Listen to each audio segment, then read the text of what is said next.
আসসালামু আলাইকুম। আমি আজকে আপনাদেরকে একটা ভর্তা বানায় দেখাবো। এই জন্য ফ্রাই প্যানে আমি কিছু শুকনা মরিচ ভেজে নিতেছি। মূলত মটরশুঁটি তো সারা বছরই পাওয়া যায়। আমি আজকে আপনাদেরকে মটরশুঁটি ভর্তা করে দেখাবো। সবাই কম বেশি মটরশুঁটি ভর্তা করতে পারে। আমি যেভাবে ভর্তা বানাই আমি সেটাই দেখাচ্ছি।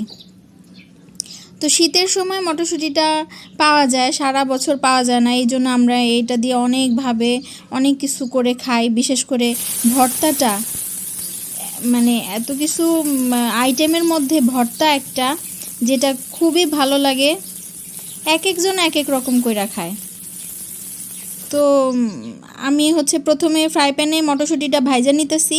এটা দেশি মটরশুঁটি। তো ফ্রাই প্যানে দেওয়ার পরে মটরশুঁটিগুলা একেবারে ফট ফট করে লাফায় লুফায় এক একটা এক এক দিকে চিৎকাইতে পড়া শুরু করছে, ঠাস ঠাস করে ফুটটা।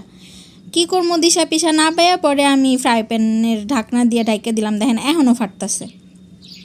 এগুলো ওই যে বাতি যেগুলো সেগুলো হলো খোসাগুলা পপকর্নের মতন ফুটে ঠাস ঠুস করে ফুটটা এক এক দিকে চিৎকাইতে পড়ছে। যাই হোক, এগুলা এখন আর ফাটবো না, এখন ফাটা ফোটা শেষ। এখন আমি বেশি একদম মচমচা করে লাল করে ভাজবো না, আবার একদম অল্প ভাইজা নামে ফেলবো তাও না, মিডিয়াম ভাজবো। আর হাই ফ্লেমে দিয়া ভাজতেছি।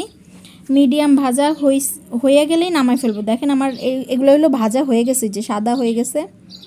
এর চেয়ে বেশি ভাজলে পরে বাটতে গেলে সোবা সোবা লাগবো, মানে ভেতরে নরম থাকবো, উপরের খোসাটা ভাজা ভাজা হয়ে যাবে এরকম। আবার মানে লাল করে ভাজবো না, বাদাম বা বুট যেরকম লাল করে ভাজে ওরকম না। তো এই তো আমি বাইটে নিলাম। আসলে আমার ক্যামেরাটা এমনভাবে সেট করছি হাতই দেখা যেতেছে।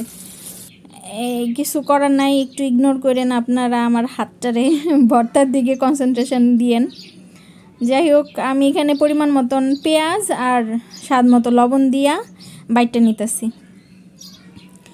তো হয়তো আপনারা বলতেই পারেন এটা আবার দেখানোর কী হলো। আসলে আমি বানাইলাম, আপনাদের সঙ্গে শেয়ার করলাম। আর আমার চ্যানেলে মটরশুঁটি ভর্তার কোনো রেসিপি থাকবো না, এটা তো হইতেই পারে না। শীত যাইতেছে গা, অথচ মটরশুঁটি ভর্তা করি না এখন পর্যন্ত। এটা চিন্তা করে ভর্তাও করলাম আর ভাবলাম আমার চ্যানেলে থাকবো। এই তো আপনাদের সঙ্গেও শেয়ার করা হইব, যদি কারো কাজে লাগে, কেউ দেখা শিখতে পারে, তাহলে তো উপকারী হবে না, অপকার তো আর নাই। যাই হোক, আমি শুকনা মরিচটা প্রেফার করি। আপনারা যদি কাঁচা মরিচ দিয়ে ভর্তা করতে চান তাহলে কাঁচা মরিচটার একটু তেলের মধ্যে টাইলা নেবেন। এই তো মাখাই নিলাম, আমার ভর্তাটা শেষ। পেঁয়াজটা একটু বেশি দিবেন, কারণ মটরশুঁটিটা ভাজার পরে তো ড্রাই হয়ে যায়।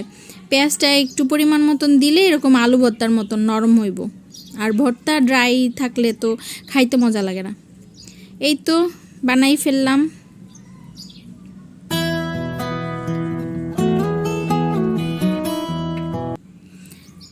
এই যে আমার ভর্তা রেডি। আমি পাটার মধ্যে রাখি আপনাদেরকে দেখাইলাম, বাটিতে নেওয়ার আর অপশন নাই। আমি এখন খাইতে বসে পড়ব। সবাই ভালো থাকবেন আর বানায় খাবেন ইনশাল্লাহ।